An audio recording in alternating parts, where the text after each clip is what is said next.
Losing time, I'm fading fast.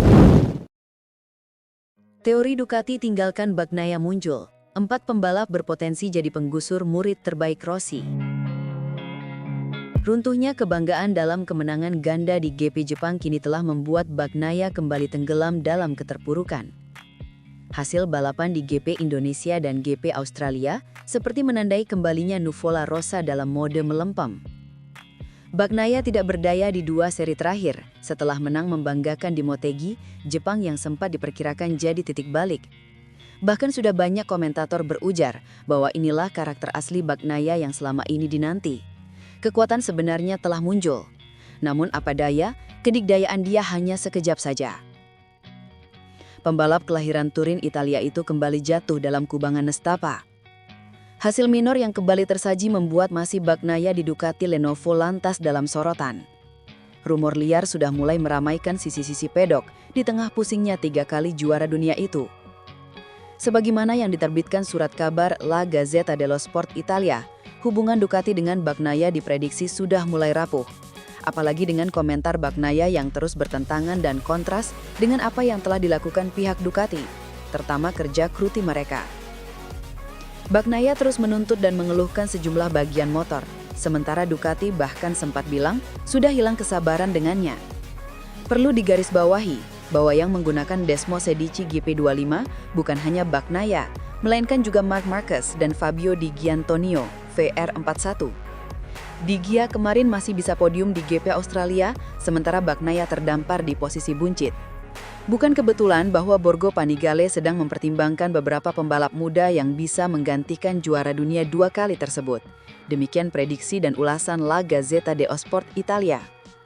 Setidaknya ada 4 pembalap yang diperkirakan bisa membuat Ducati tergiur, menjadikannya sebagai pengganti Bagnaia di kursi pabrikan. Nama pertama yang paling kuat diduga ialah Pedro Acosta dari Red Bull KTM. Nama kedua adalah Fermin Aldeguer yang tahun ini berstatus rookie. Sedangkan 2 nama lainnya adalah nama yang cukup menyedot perhatian karena satu dari kelas Moto2, David Alonso, dan satu lagi ialah pembalap andalan Monster Energi Yamaha Fabio Quartararo. Pertama dan utama, Pedro Acosta yang mempertimbangkan calon superstar MotoGP tersebut. Fermin Aldeguer sebagai pertaruhan langsung yang sebagian telah membuahkan hasil. Atau David Alonso sebagai investasi jangka panjang?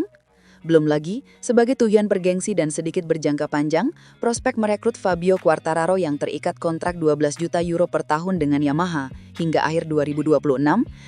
Hasil kualifikasi MotoGP Malaysia 2025 di sirkuit Sepang Malaysia dominasi pembalap Ducati, Pecco Bagnaia, sudah terlihat sejak sesi latihan bebas FP2 pada Sabtu 25 Oktober 2025 pagi.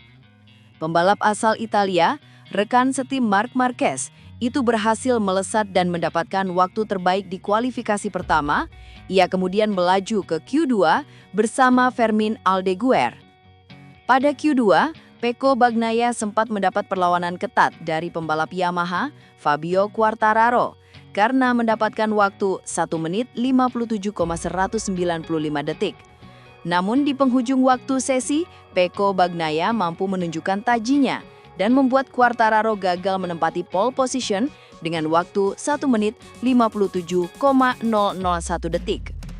Di awal sesi latihan bebas FP2, Pecco Bagnaia dan Fermin Aldeguer berebut waktu putaran tercepat. Pembalap Ducati itu mampu mengungguli pabrikan Gresini Racing dengan catatan waktu 1 menit 59,127 detik. Namun keunggulan Pecco tidak bertahan lama sebelum akhirnya pembalap asal Italia itu masuk pit lane. Fermin Aldeguer mencatatkan waktu terbaik 1 menit 58,724 detik pada putaran kedua.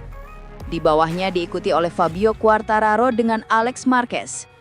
Catatan waktu yang dibukukan oleh Quartararo hanya selisih 0,004 detik dari Aldeguer.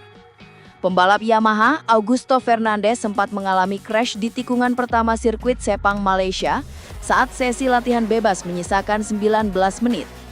Tidak lama setelah itu, Pecco yang membalik ke lintasan berhasil mendapatkan putaran tercepat. Ia mencatatkan waktu 1 menit 58,585 detik. 10 menit terakhir waktu sesi latihan bebas, Luca Marini mendapatkan waktu terbaik 1 menit 59 detik tetapi masih berada di bawah Pecco Bagnaia. Ia akhirnya bisa melewati capaian terbaik Pecco dengan waktu 1 menit 58,115 detik, diikuti Morbidelli yang hanya berjarak 0,007 detik. Hingga 5 menit terakhir selesai, 3 pembalap teratas berhasil mempertahankan waktu tercepatnya, Luca Marini, Franco Morbidelli, dan diikuti Pecco Bagnaia dengan selisih waktu 0,170 detik. Bursa transfer pembalap MotoGP 2026 kembali memanas setelah muncul isu soal masa depan Francesco Bagnaia. Juara dunia MotoGP 2 kali itu disebut-sebut bakal digantikan oleh Fabio Di Giannantonio dari tim VR46 milik Valentino Rossi. Rumor tersebut muncul setelah performa Pecco Bagnaia menurun sepanjang musim MotoGP 2025. Pembalap asal Italia itu kesulitan mempertahankan konsistensi dan gagal bersaing dengan Marc Marquez yang mendominasi hampir 2/3 seri musim ini. Bahkan, posisi Bagnaia di klasemen sementara kini tergeser oleh Marco Bezzecchi. Isu semakin kuat setelah Fabio Di Giannantonio tampil impresif dengan finish di podium kedua pada balapan di sirkuit Phillip Island, Minggu 19/10/2025. Banyak yang menilai Di Gia layak promosi ke tim pabrikan Ducati menggantikan Bagnaia. Namun, kabar tersebut langsung dibantah oleh Direktur Olahraga Ducati, Mauro Grasili. Ia menegaskan bahwa posisi Pecco Bagnaia di tim utama masih aman dan tidak akan berubah untuk musim depan. Situasinya sangat jelas, Pecco adalah pembalap Ducati dan akan tetap membalap untuk tim pabrikan tahun depan, ujar Grasili, dikutip dari Sky Sport Italia MotoGP.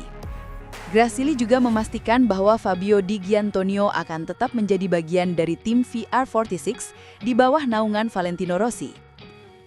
Kami memulai proyek dengan VR46 tahun lalu, dan Di Gia akan 100% dikonfirmasi bersama VR46 musim depan, tambahnya. Meski demikian, Grasili memberi sinjal bahwa beberapa pembalap dari ajang World Superbike (WSBK) akan ikut meramaikan persaingan internal Ducati pada musim 2026, membuka peluang adanya dinamika baru di garasi pabrikan Italia tersebut. Bahkan, tim Ducati Lenovo akan memberi kesempatan bintang WSBK Nicolo Bulega untuk menggantikan Marc Marquez pada 2 putaran terakhir. Nicolo yang membawa Ducati menjadi runner-up di WSBK akan menunggangi GP25 milik Marquez di Portugal dan Valencia. Dia akan menguji motor MotoGP pada 31 Oktober, lalu kami akan memutuskan bersama apakah dia akan balapan di Portimao. Rencananya, dia akan balapan di Portugal dan Valencia, tetapi terlebih dahulu kami perlu mengujinya, jelasnya. Grasili juga memaparkan bagaimana proses penyembuhan Marquez sampai harus absen hingga akhir musim. Ada 4 minggu di mana dia harus benar-benar diimobilisasi, ucap Grasili. Setelah itu, akan ada 1 minggu lagi untuk pemulihan fisik, untuk berbagai perawatan yang dia butuhkan. Lalu, seperti yang dilakukan setiap atlet, dia harus mulai berlatih. Dia akan melakukannya dengan Panigale V4 dan V2 agar siap 100%, semoga-semoga pada awal tahun depan di awal Januari, terangnya. Pecco Bagnaia tidak lepas dari posisi dirinya yang makin terancam sebagai pembalap pabrikan. Selain performa yang menukik, Ducati diklaim mulai tak sabar lagi dengan Pecco yang terus-menerus mengeluhkan masalah motor. Di sisi lain, sejumlah media internasional mulai merinci siapa saja pembalap yang potensial untuk menggantikan juara dunia MotoGP 2022 dan 2023 itu, setidaknya mulai MotoGP 2027. Selain Pedro Acosta, Fabio Quartararo serta Fermin Aldeguer jadi kandidat kuat untuk mengisi kursi yang ditinggalkan Pecco Bagnaia, sekaligus menjadi tandem Marc Marquez. Pecco Bagnaia jika tidak diperpanjang kontraknya oleh pabrikan Ducati akan bergabung ke Pertamina Enduro VR46 Racing Team milik Valentino Rossi.